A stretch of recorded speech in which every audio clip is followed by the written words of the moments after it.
Mama Dedeh menangis lihat ibu Trimah dibuang ke Gria Lansia.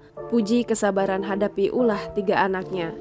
Aksi ketiga anak yang membuang ibu Trimah ke Gria Lansia dikecam banyak publik.